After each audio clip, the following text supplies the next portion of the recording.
गया है। अरे रामू, अरे बंसी, अरे देखो ठाकुर साहब का बिटिया देखो। अरे ठाकुर साहब को बुला कागज। अरे जा भैया, ठाकुर साहब को बुला के ला जा। अरे कहाँ हुआ रे? हाँ? अरे कहाँ हुआ रे?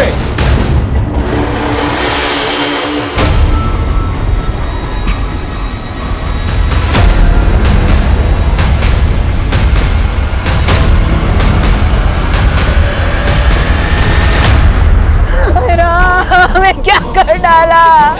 अरे मेरे इस उम्र में भरी जवानी का बूटा बाग हमारा। चलिए पीछे हटिए, पीछे हटिए, पीछे हटिए। जवानी में बिटिया का लाश। बॉडी के पास में कोई नहीं आना चाहिए। अरे हमारा सांप लगेगा उस पापी को। इंस्पेक्टर साहब देखिए क्या होगा।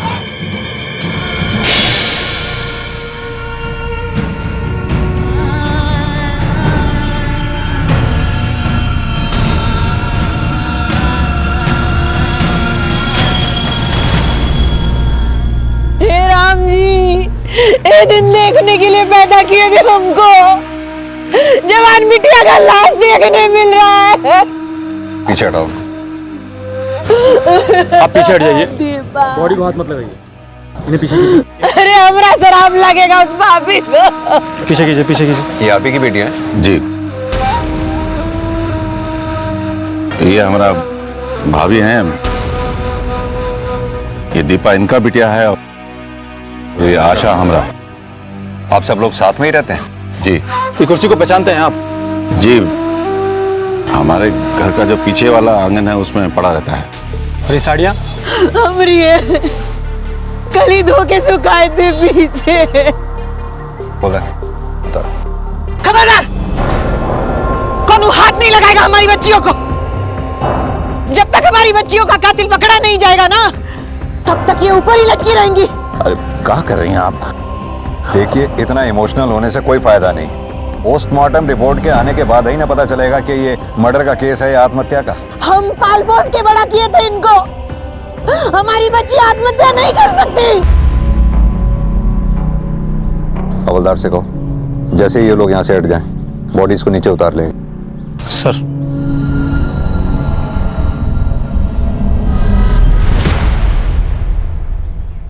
बिहार के सीतापुर गांव में दो लड़कियों की लाशें एक पेड़ से लटकी हुई मिलती हैं।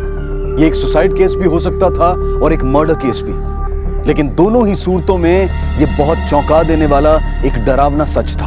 आज की ये कहानी बच्चों और उनके माता पिता सभी के लिए बहुत ही महत्वपूर्ण है, क्योंकि गांव हो या शहर, इस तरह की घटनाएं दिन पर दिन बढ़ती चली जा रही हैं। इसके लिए हम सबको मिलकर इन वारदातों पर रोक लगानी होगी और खासकर माता पिताओं को इसमें खास भूमिका निभानी होगी। आइए देखते हैं हमारा आज का ये केस।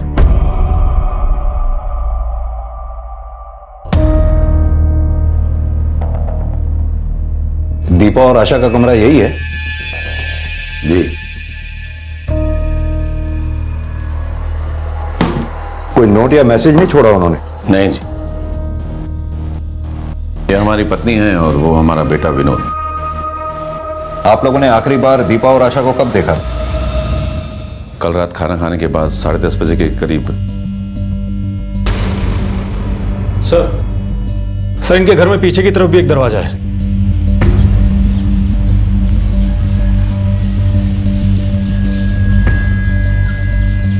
ठाकुर साहब, एक बात बताइए, क्या आपके घर के लोगों का अपने घर के इस पिछले दरवाजे से भी आना जाना है? जी, लेकिन बहुत कम। सर, ये भी तो हो सकता है कि वो रात को इसी रास्ते से निकली हो और किसी को पता भी ना चला हो। आप लोग अपने आप को क्या समझते हैं? अरे हमारी बिटिया रात को इस दरवाजे से बाहर क्यों जाएंगी? देखिए ठाकुर साहब, मैं समझाता हूँ आपको। आप लोगों के बेडरूम घर के आगे की तरफ है और आपके घर का ये पिछला दरवाजा आपके बेडरूम से इतनी दूर है कि अगर कोई आपके घर का सदस्य चुपके से बाहर आना या जाना चाहे तो इस दरवाजे का इस्तेमाल कर सकता है। और यह भी हो सकता है कि दीपा और आशा इस दरवाजे से चुपके से बाहर गई हो कि उसका कोई जानकार इस दरवाजे से अंदर आया हो और उन्हें बाहर ले गया हो। इंस्पेक्टर साहब, इस गांव के मुखिया है हम। किसी का मजाल नहीं है हमारे घर की तरफ देख भी ले। आप तो आने जाने का बात कर रहे हैं। तो हो सकता है उन दोनों ने खुद अपनी जान ली हो, कोई टेंशन थी उन्हें। इंस्पेक्टर साहब, हमारे घर में सब कुछ नॉर्मल रहता है। और रही बात घर संभालने की, तो बहुत अच्छे तरीके से आता है हमें। इस हादसे को देखकर तो नहीं लगता ऐसा। खैर, उन दोनों को किसी तरह की कोई टेंशन थी या किसी से उनका लड़ाई झगड़ा हुआ हो, या फिर ठाकुर साहब आपकी किसी से कोई दुश्मनी हो? साहब पानी।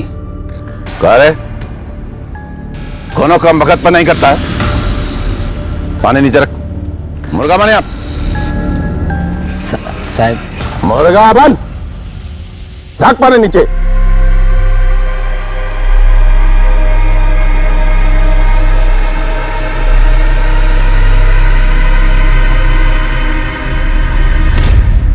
नहीं साहब, हमरा कोनो से कोई दुश्मनी नहीं।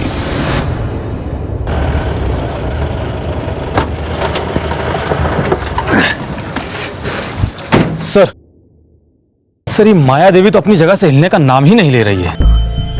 हरदोई थाने फोन करके लेडी कांस्टेबल का स्टेटस मालूम किया, क्योंकि बिना लेडी कांस्टेबल के हम बॉडीज को नीचे नहीं उतार पाएंगे। Right sir.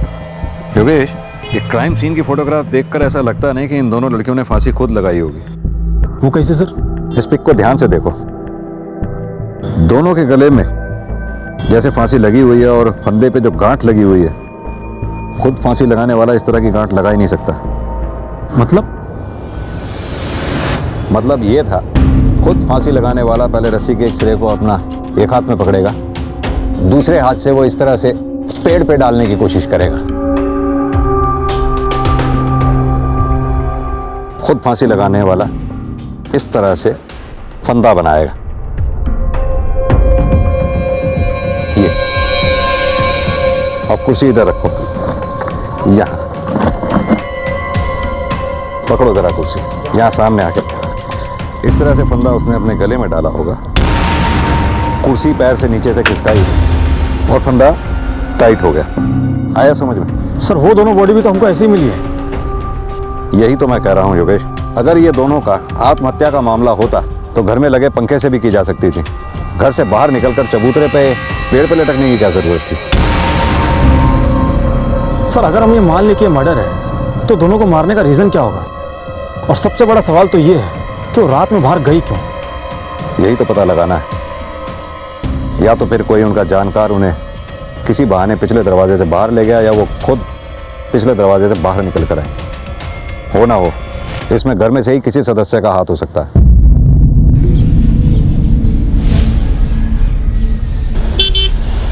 ब्रजेश जी का परिवार का गांव में बहुत इज्जत है साहब, किसी से कोई लड़ाई झगड़ा भी नहीं, पता नहीं कहाँ हो गया। अच्छा एक बात बतलाइए, ये ब्रजेश जी की बेटियां कैसी थीं? साहब 2 लड़कियां तो बहुत अच्छी थी और उनका कोई दोस्त सहेली भी नहीं था, और दोनों वैसे भी घर से ज्यादा बाहर निकलते कहाँ थे। ठीक है सर हरदोई पुलिस स्टेशन में एक ही फीमेल कांस्टेबल है और वो भी छुट्टी पर गई है। उनसे बोलो जैसे ही वो छुट्टी से वापस आए हमें इन्फॉर्म करें। सर ये ब्रजेश के परिवार का भी समझ में नहीं आ रहा, सारा गांव उसके बारे में तारीफ कर रहा है। अब या तो ब्रजेश बहुत अच्छा है या फिर उसका गांव उससे डरता है। सर फिर ऐसे में आशा और दीपा के बारे में हमसे कौन बात करेगा? कोई तो होगा जो दीपा और आशा से बात करता होगा।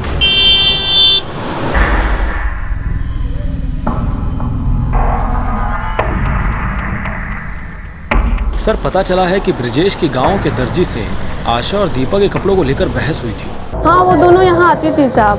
क्या है ना, हम ही एक लेडीज टेलर है पूरे गांव में, तो किसी को भी कपड़ा सिलवाना होता है तो हमारे पास ही आती है। ये दीपा और आशा को तो आप जानती ही होंगी, दोनों बातचीत करने में कैसी थी? तो सोच क्या ही हो क्या बनवाना है? बहुत कुछ सोच के रखे हैं, तुम देखो इसको थोड़ा नीचे कीजिए ना। हाँ इतना कीजिए।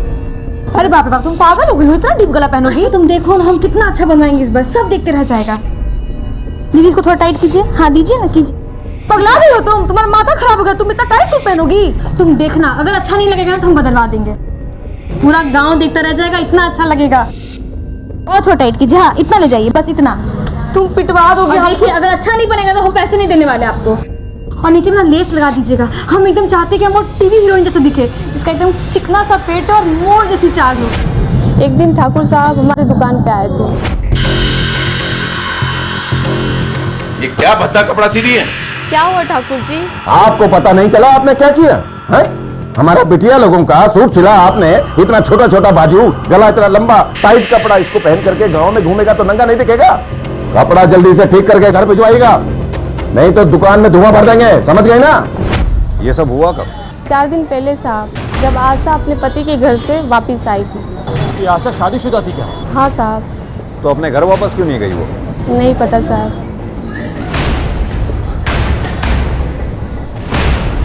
कमाल करते इंस्पेक्टर साहब आप। अरे हमारी बिटिया थी, वो कुछ भी पहने, किसी को क्या लेना देना? अरे चुप हो जाइए ना आप लोगों ने हमें पहले क्यों नहीं बताया कि आशा की शादी हो चुकी है? इसमें बताने वाली कौन सी बात थी? सब लोग जानते थे कि वो कुछ दिनों के लिए मायके आई थी। तो फिर आशा के ससुराल से कोई दिखाई क्यों नहीं दिया? आशा का पति कहां पर है? इंस्पेक्टर साहब, अगर आपको जांच ही करना है ना तो बाहर जाके कीजिए ना, कातिल तो आपको बाहर मिलेगा। आप बार बार जैसे घर में घटना घटा है वहीं आ जाते हैं। आप लोगों का कुछ काम है नहीं, बस यही रह गया। करे किसने मंगाया पानी? वो साहब हम जाते हैं। और देखिए इंस्पेक्टर साहब, अगर आपसे ये मामला नहीं संभलता हो तो हमें बता दीजिए, हम कुछ इंतजाम कर लेंगे। देखिए साहब, हमारा परिवार ऐसा ही बहुत मुश्किल से गुजर रहा है। वो देखने में ऊपर से सख्त जरूर है, लेकिन अंदर से बहुत दुखी है। बहुत प्यार करते थे अपनी बिटिया से। आप यही जानना चाहते हैं ना कि उस दिन दर्जी के यहाँ से कपड़ा आया तो क्या हुआ? ए छोड़ ना दीपा, सुन ना, से बात करने दे। अम्मा, ये क्या करवा दिए आप हमारा कपड़ा का? हाँ, हम ऐसा कपड़ा पहनेंगे? ये ढीला ढाला एकदम झोला माफिक। हाँ अम्मा, हम कुछ पूछ रहे हैं आपसे। क्या झोला?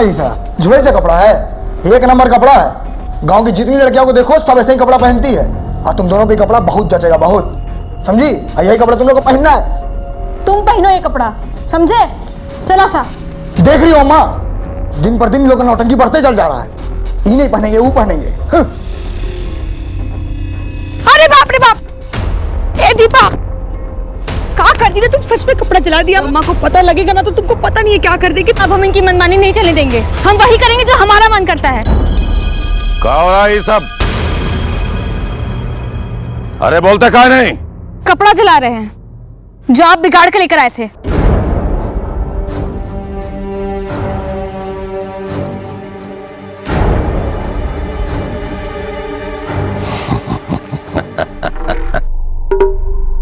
कोनो बात नहीं। अरे ठाकरों की बिटिया है तो खून तो बाल मारेगा ही ना। तुम दोनों दूसरा कपड़ा बनवा लेना, बढ़िया आशा। हाँ, पर पहले जैसा नहीं। हाँ, बस यही सब था हमारे बीच। दीपा की भी शादी हो चुकी थी क्या? हाँ, वो दीपा के लिए भी लड़का देख रहे थे, लेकिन आशा की शादी पहले तय हो गई तो पहले कर दी। और ये आशा की ससुराल कहां पर है? बलियापुर। सुनील आप ही हैं? हाँ सर। सुनील, हमें आपकी बीवी आशा के बारे में आपसे कुछ बातें करनी है। आशा क्या हो सर? क्यों, आपको नहीं पता? आपकी बीवी आशा अब नहीं रही। क्या?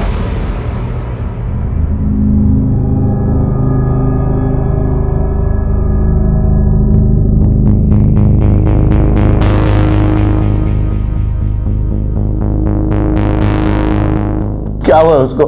क्यों, आपके ससुराल वालों ने आपको खबर नहीं की? नहीं सर। दरअसल हमें दीपा और आशा की लाशें गांव में पेड़ से लटकी मिली।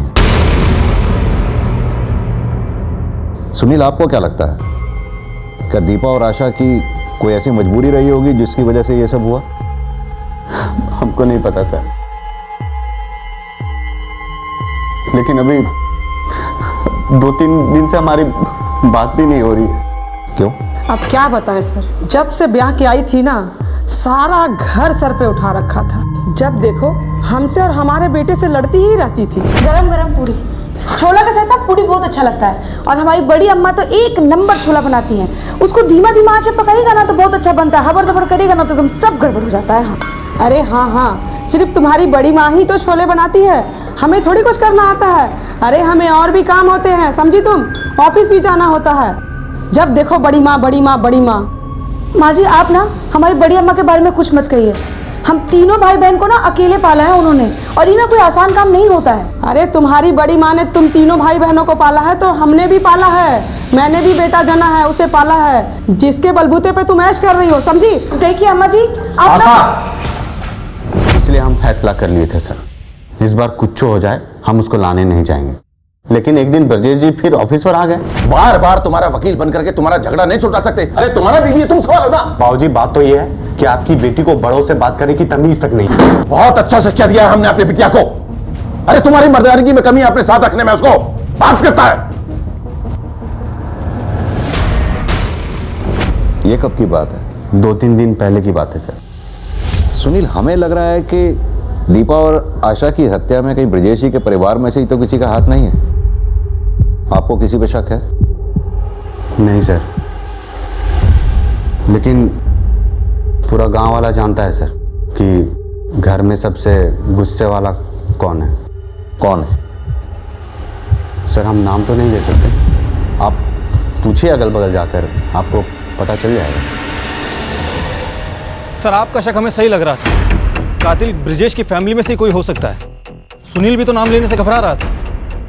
हाँ योगेश, लेकिन सिर्फ हमारे सोचने भर से हम ब्रजेश या उसके परिवार पे इल्जाम नहीं लगा सकते। यह भी तो हो सकता है सुनील ने हमारी हाँ में हाँ मिला दी हो। सर हमको किसी को तो ढूंढना ही होगा जो हमसे ब्रजेश के परिवार के बारे में खुल के बात करे। एक काम करो कि दीपा और आशा की कॉल डिटेल्स निकलवाओ, पता करो दोनों बहनें मरने से पहले किस किस से बातें करती थी। सर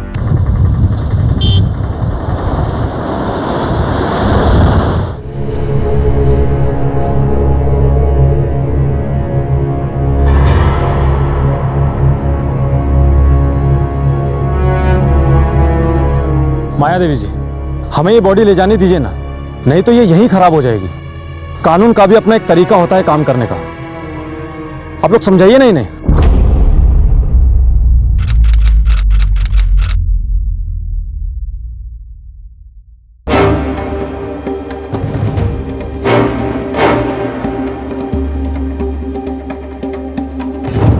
माया देवी, अपनी जिद छोड़िए, हमें इन बॉडीज को नीचे उतारने दीजिए। ये एक जघन्य अपराध है, आप समझने की कोशिश कीजिए।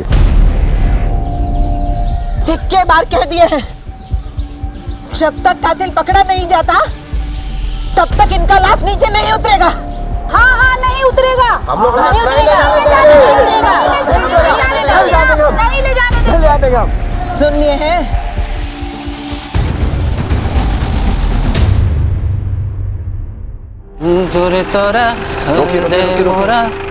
ए शंभू जी, कहाँ जा रहे हैं? घर जा रहे हैं साहब। बैठिए, हम छोड़ देते हैं आपको। नहीं साहब, हम चले जाएंगे। बिठाइए योगेश इनको। हाँ सर। साहब हमें कहाँ ले जा रहे हैं? हम कहीं नहीं लेके जाएंगे, आइए बैठिए। चलिए। साहब घर में सबसे गुस्सेले तो विनोद बाबू ही है। आए दिन किसी न किसी के साथ मारपीट करते रहते हैं। कुछ दिन पहले वो पीसी वाले कमलेश को कूट दिए थे। ये विनोद का दीपा और आशा के साथ भी झगड़ा हुआ था।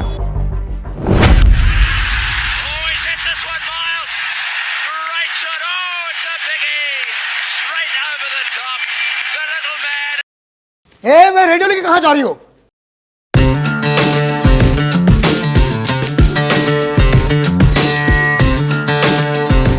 पता है अगर बाबूजी तुम लोग कैसे नाचते हुए देख रहे हैं तो मार के पैर तोड़ देंगे। अब बंद करो ये गाना बजाना। काहे तोड़ देंगे वो पैर? हाँ, बाबूजी सारा दिन बैठ के समाचार सुनते रहते हैं। अरे उस पे कोई नाच सकता है क्या? पता है तुम्हारे इन्हीं हरकतों की वजह से तुम्हारा मंगेतर ने तुम्हें छोड़ा होगा। किसी पागल लड़की के साथ कौन आना चाहेगा?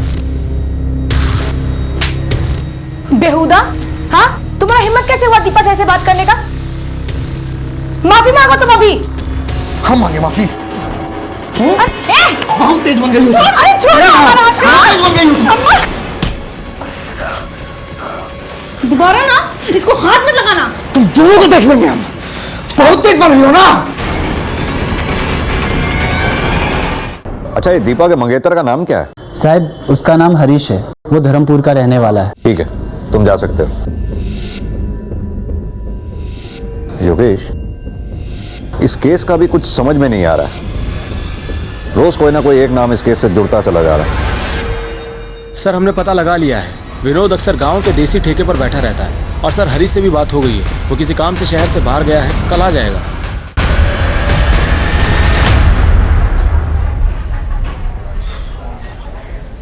सर पूरा विनोद।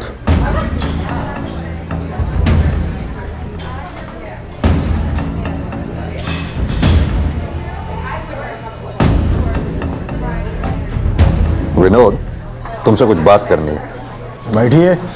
यहाँ बात नहीं कर सकते हैं, बहुत शोर हैं। कोई चिल्लम चिल्ले नहीं। बहुत रौब है तुम्हारा। ठाकुर है इंस्पेक्टर साहब, कुछ कर सकते हैं। कुछ भी, जैसे पीसीओ वाले को मारना, यहाँ तक कि अपनी दोनों बहनों का कत्ल तक कर देना। लगता है आपको कोनो गलतफहमी हो गया है। कमलेश कान भरा है आपका। कमलेश ने हमें कुछ नहीं बताया। हमें पता चला था कि तुम दोनों के बीच में झगड़ा हुआ था। हाँ, लेकिन उसके पीछे एक कारण था। क्या देख रहे हो बे? इधर क्या हुआ?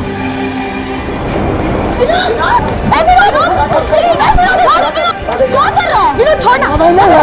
भैया चाहिए से। मैं उनको लेके देखना है। गुंडागर्दी करेगा तू? सर, कोनो गलत बात होता है ना तो अजीब लगता है, दिमाग झंझना जाता है, गुस्सा लगता है, पर इतना भी नहीं कि हम अपनी सगी बहन को मार दें। पुलिस के सामने कई उलझने थी। वो चाहते थे कि केस जल्द सुलझ जाए, लेकिन उसके लिए बहुत जरूरी था कि दीपा और आशा की बॉडीज जल्द से जल्द पोस्टमार्टम के लिए भेज दी जाएं, ताकि इस केस में कोई रास्ता मिल सके। लेकिन अपनी बेटियों के गम में न्याय की मांग करती माया देवी ऐसा करने के पक्ष में बिल्कुल नहीं थी। भाभी, अपना जिद छोड़ दीजिए। विधि विधान से इनका क्रियाक्रम हो जाए तो इन अभागनों को अगला जन्म मिले। हम अगला पिछला जन्म कुछ नहीं जानत है, बस इतना जानत है कि इस जन्म का इसी जन्म में भुगतना पड़ता है। हमारी बिटिया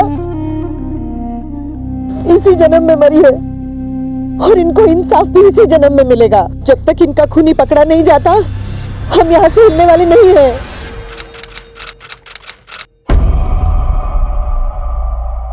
दीपा हमें बहुत पसंद थी सर। अरे हमने तो शादी की तारीख भी फिक्स कर दी थी। तो फिर सगाई काहे तोड़ दी तुमने? सगाई हमने नहीं, दीपा ने तोड़ा था। हरीश, हमें आपसे कुछ बात करनी थी। बोलो। सच बात तो ये है कि हम किसी और से प्यार करते हैं, आपसे शादी नहीं कर सकते।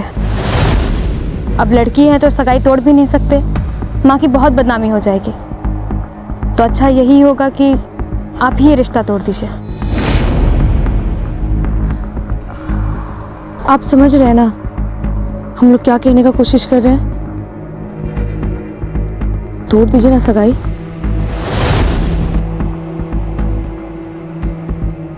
यही सच है सर। तो ये बात देवकी जी ने हमसे काहे छुपाई? अरे लड़की वाले हैं ना, और बदनामी से बचने की कोशिश तो सभी करते हैं।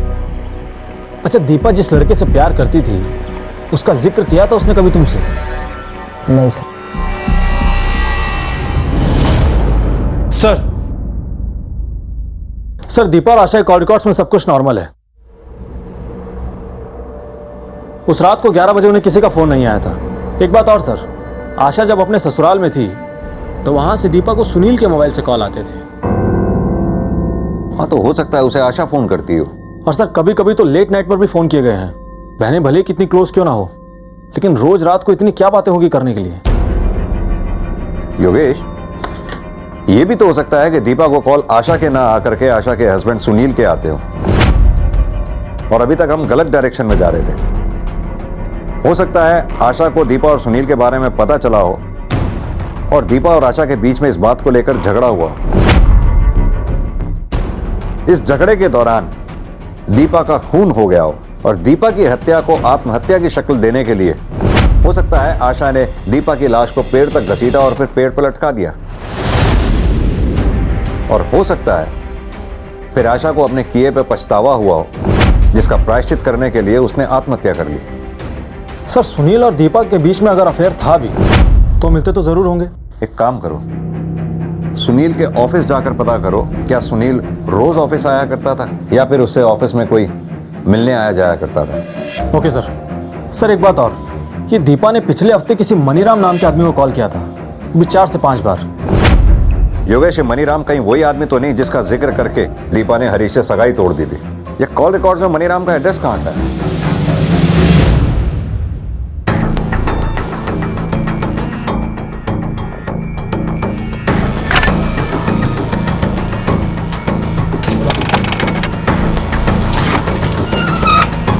क्या हुआ सर?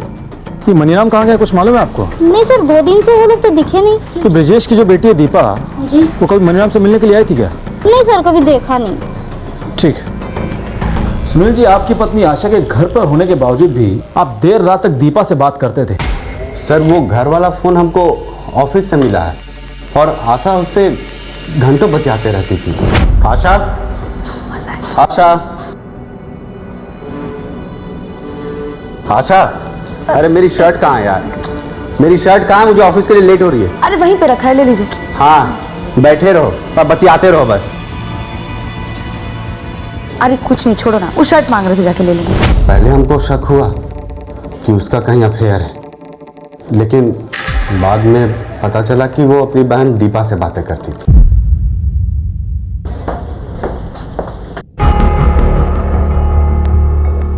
तो सुनिए। जी सर। ये सुनील डेली ऑफिस आते हैं क्या? जी सर, हर रोज आते हैं। अच्छा, इनसे कभी कोई लड़की मिलने आई है क्या?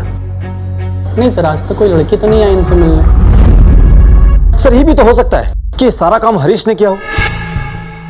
सर दीपा ने सगाई तोड़ी थी तो हरीश का ईगो हर्ट हुआ था, तो उसने दीपा को मारना चाहा और बीच बचाव में आशा आ गई और उसी बीच बचाव में आशा भी मारी गई। योगेश, फिलहाल तो तुम साइबर सेल वालों से कहो कि वो मनीराम के फोन को ट्रेस करें। जैसे ही उसके बारे में कुछ पता चले हमें इन्फॉर्म करें। सर बलियापुर थाने से एक महिला पुलिस मिल गई है। गुड।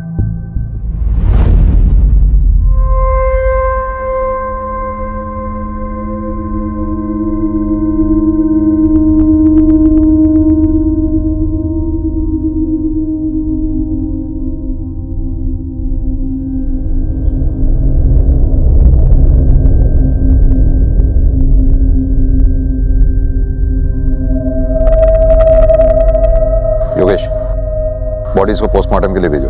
सर।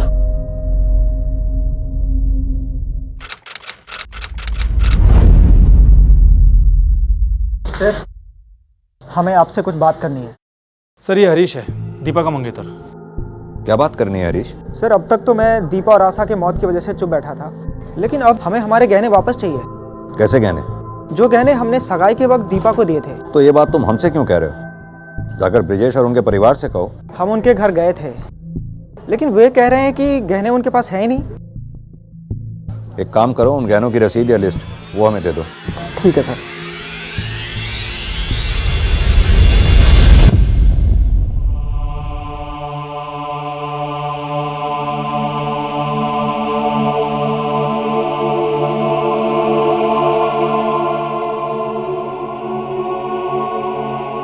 ठाकुर साहब, आप लोगों से कुछ बात करनी है।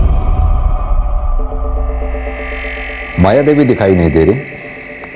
वो अपना मायके गई हैं, उनकी तबीयत ठीक नहीं थी। दरअसल हरीश ने कंप्लेंट लिखवाई है। दीपा की सगाई में जो उसने गहने दिए थे आप लोग उन्हें लौटा नहीं रहे। इंस्पेक्टर साहब, हमने हरीश को कितनी दफे समझाया था कि दीपा के पास कोई गहना वहना नहीं था। सर ये हरीश झूठ काहे बोल रहा है हमसे? योगेश, ऐसा भी तो हो सकता है कि दीपा ने ये बात अपनी फैमिली से छुपाई हो। एक काम करो, तुम्हारे पास मोबाइल में उन गहनों की जो तस्वीरें हैं उन्हें आसपास के ज्वेलर्स को दिखाओ। हो सकता है ऐसे गहने उनके पास बिकने के लिए आए हो। सर। अच्छा सुनिए, अभी हाल फिलहाल में आपकी दुकान पर कोई कंगन बेचने के लिए आया था क्या? हाँ सर। कंगन दिखा सकते हैं? हाँ जरूर।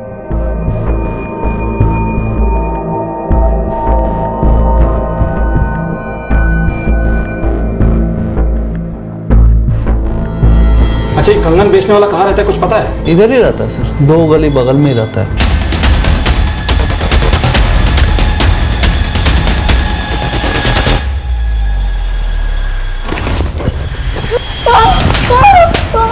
तुमको तो हम थाने में कंगन पहनाएंगे। चल बोल। साहब हम सच बोल रहे हैं साहब। हम उन दोनों लड़कियों को नहीं मारे हैं साहब। हाँ, उन दोनों लड़कियों को गहने छुपाते जरूर देखे थे साहब हम।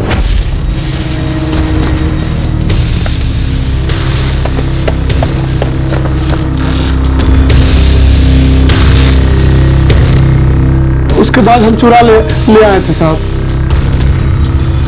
साहब हम झूठ नहीं बोल रहे हैं साहब। सर, दीपा और आशा की पोस्टमार्टम रिपोर्ट आ गई है। सर, रिपोर्ट के हिसाब से आशा की मौत दीपा की मौत से आधे घंटे पहले ही हो गई थी। यानी अभी तक हमारी थ्योरी किसी और ट्रैक पे चल रही थी। और सर, सबसे चौंकाने वाली बात तो ये है कि दीपा और आशा की मौत फांसी लगने से हुई नहीं। दीपा को गला घोंट कर मारा गया है और आशा के सर पर चोट लगी, जिसके कारण इंटरनल ब्लीडिंग होने की वजह से उसकी मौत हो गई। एक बात और सर, आशा की एड़ियों में गहरे खरोंच के निशान भी थे। ऐसा लगता है कि उसको घसीटा गया हो। योगेश, ये भी तो हो सकता है कि आशा ने जूते या चप्पल पहन रखे हो जो उसे घसीट के ले जाते समय पांव से निकल गए हो। अपने 2-3 कांस्टेबल को क्राइम सीन पर साथ लेके जाओ, अच्छी तरह से छानबीन करो।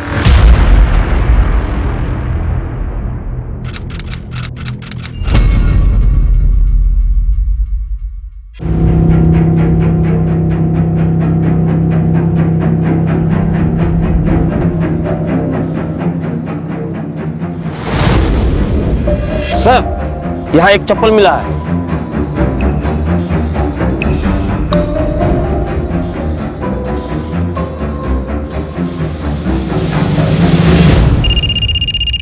हाँ योगेश, बोलो।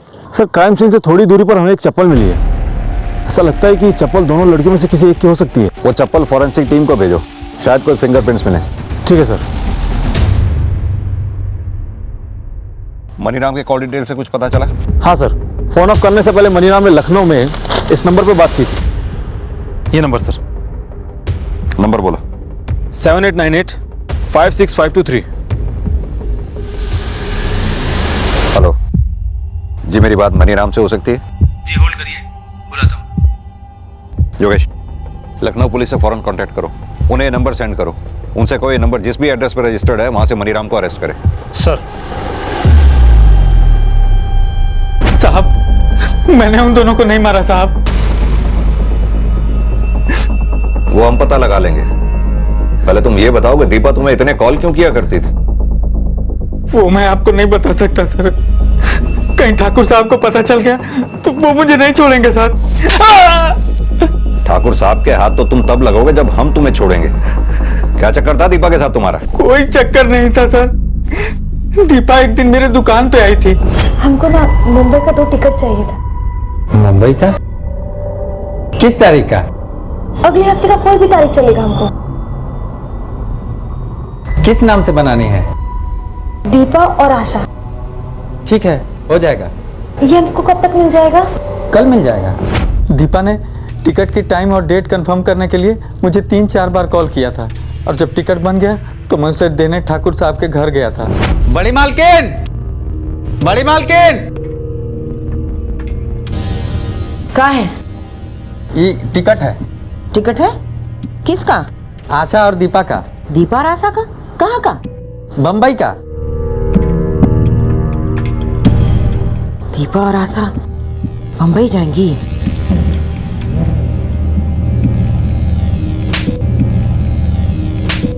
मार कहाँ रही हैं? बुढ़वा खोका, कपाल में भूसा भरे हो। ये सब करने से पहले हमसे पूछ नहीं सकते थे? अरे तो उन्होंने बोला तो मैंने करा दिए। अब करा दिए तो करा दिए। सुनो, ये बात किसी से नहीं बोलिएगा, समझ गए? अब जाइए यहाँ से। ठीक है। जब आशा और दीपा की लाशें मैंने पेड़ से लटकी हुई देखी तो मैं समझ गया कि ये भागने की प्लानिंग कर रही थी, तो इनके घर वालों ने इन्हें मार डाला।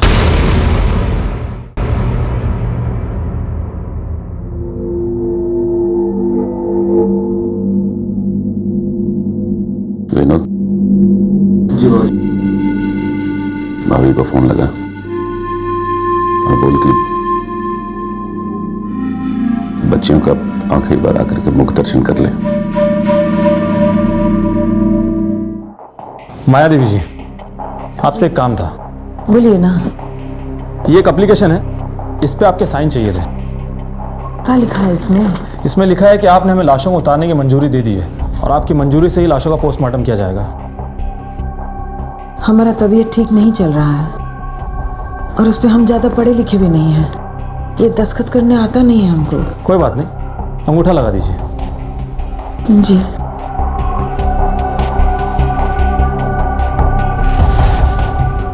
ठीक है, धन्यवाद। इंस्पेक्टर साहब, हमारे बच्चियों के कातिल का कुछ पता चला? अब जल्द ही पता लग जाएगा। चलो।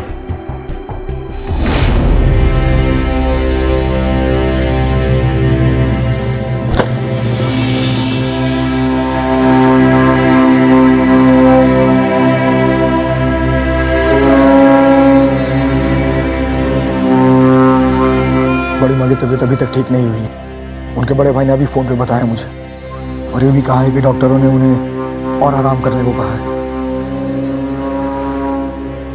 कोई निदाह शुरू कर देना चाहिए।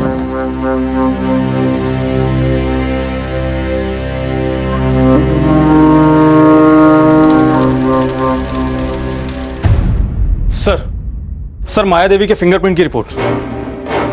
सर, आशा की चप्पल पर जो फिंगरप्रिंट हमें मिले थे वो माया देवी के फिंगरप्रिंट से मैच कर गए हैं। लगता है माया देवी से मिलने का समय आ गया।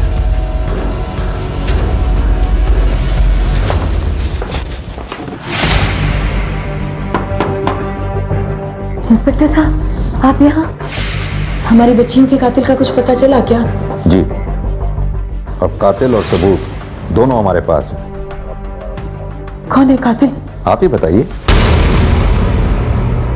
हम बताएं? चलिए हम बताते हैं। आशा की चप्पल पर पाए गए फिंगरप्रिंट्स आपके फिंगरप्रिंट से मैच कर गए।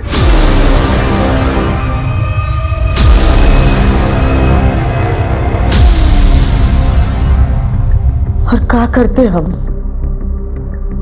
दोनों मिलके परिवार का इज्जत मिट्टी में मिला दे रहे थे।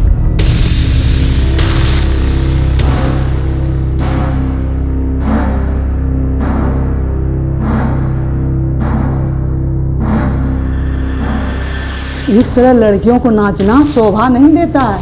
लड़कियों को कंट्रोल में रखो, नहीं तो किसी दिन भाग जाएगी। अरे बहन जी, ये दोनों लड़कियां पगलैत हैं। जब भी मिलती हैं ऐसे ही उल्टी सीधी हरकतें शुरू कर देती हैं। बहन जी, मैं गर्ल्स स्कूल पढ़ाती हूँ, लड़कियों को अच्छी तरह समझती हूँ। आजकल की लड़कियाँ लड़कों को कम और लड़कियाँ को ज्यादा पसंद कर रहे हैं। उस दिन के बाद हम उन दोनों पर नजर रखने लगे।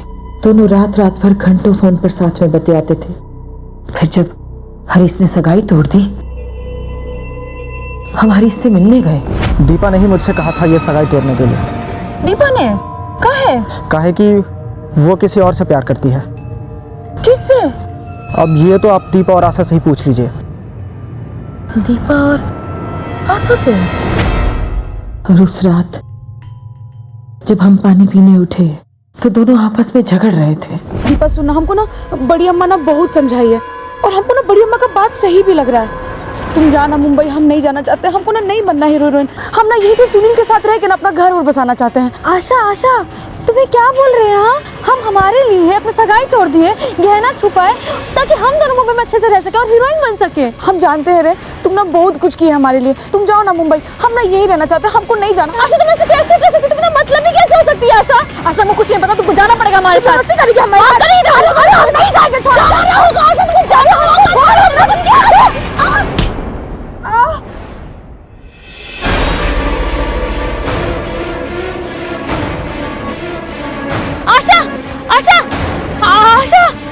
आशा, अम्मा, वो हम बात कर रहे थे से गिर के।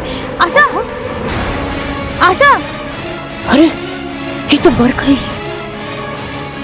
ये क्या करती हो बिटिया? ये तो मर गई है। क्या करें? नहीं अम्मा, नहीं। हम ऐसा कुछ नहीं किया था अम्मा। हम तो बस समझा रहे थे। शांत हो जाओ, करते कुछ। हम सब ठीक कर देंगे। आशा, एक काम करो, 2 साड़ी लेकर आओ हमरी। जा। तो एक साड़ी लेकर आओ हमरी, और सुनो एक कुर्सी भी लेकर आओ। हाँ जाओ।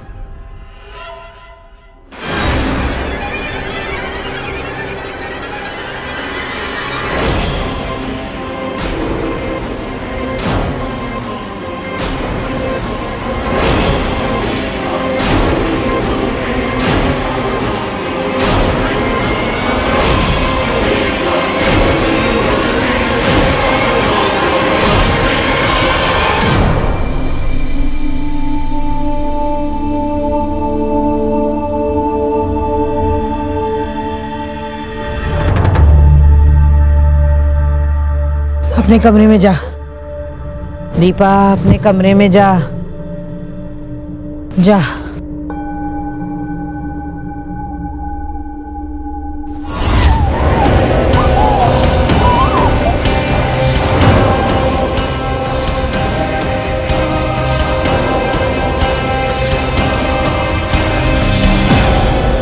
कितना लाड प्यार से पाले थे हम दोनों को, और वो क्या करने चली थी?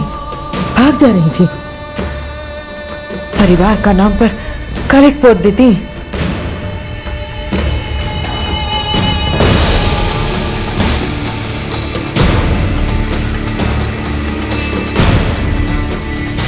ऐसी नामुराद औलाद का तो यही अंजाम होना था।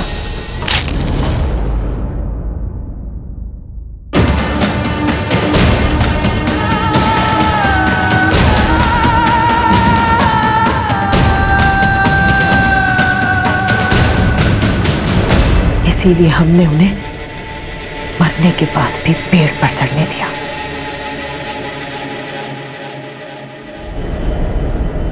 हम तो उन्हें अग्नि भी नसीब नहीं होने देना चाहते थे। ऐसी औलादों के साथ ऐसा ही होना चाहिए। उन दोनों को जान से मारने की बजाय अगर प्यार से समझाया होता तो वो दोनों जिंदा होती।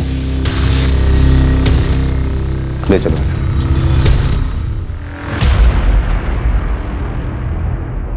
जब परिवार में एक दूसरे से बातें छुपाई जाती हैं, जब उनके बीच का विश्वास खत्म हो जाता है, तो आगे चलकर कहीं ना कहीं उनके बीच में नफरत की एक खाई बन जाती है, जो कभी भी किसी जुर्म या हादसे का कारण बन सकती है। बच्चों और माता पिता का आपस में वक्त बिताना, एक दूसरे की परेशानियों को बांटना, ये बहुत जरूरी है।